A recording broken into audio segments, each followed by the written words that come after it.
يسألك الناس عن الساعة قل إنما علمها عند الله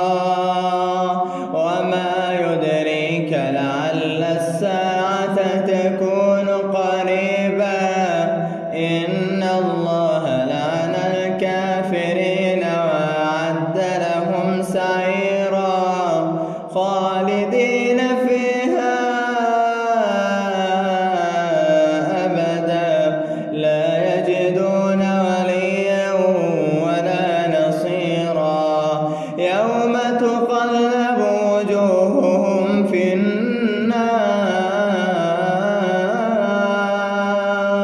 يوم تقلب وجوههم في النار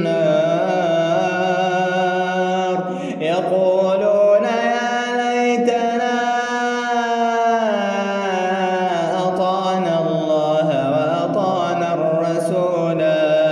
وقالوا ربنا إنا أطعنا سادتنا كبراءنا فأضلونا السبيلا ربنا آتهم ضعفين من العذاب ربنا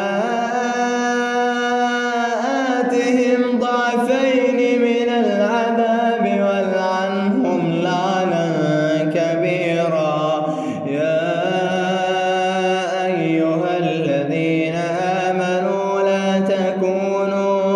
لا تكونوا كالذين آذوا موسى فبرأه الله مما قالوا وكان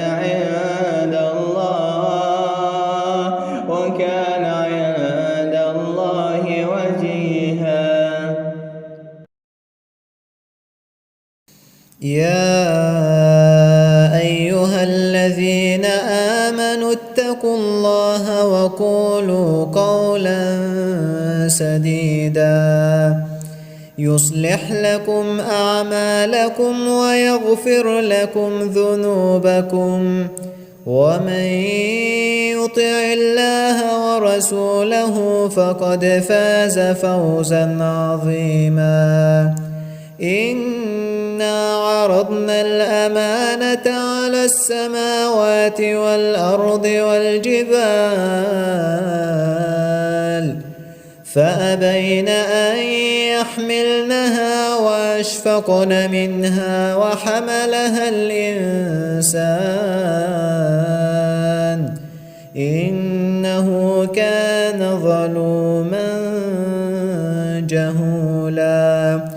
ليعذب الله المنافقين والمنافقات والمشركين والمشركات ويتوب الله على المؤمنين والمؤمنات وكان الله غفورا رحيما.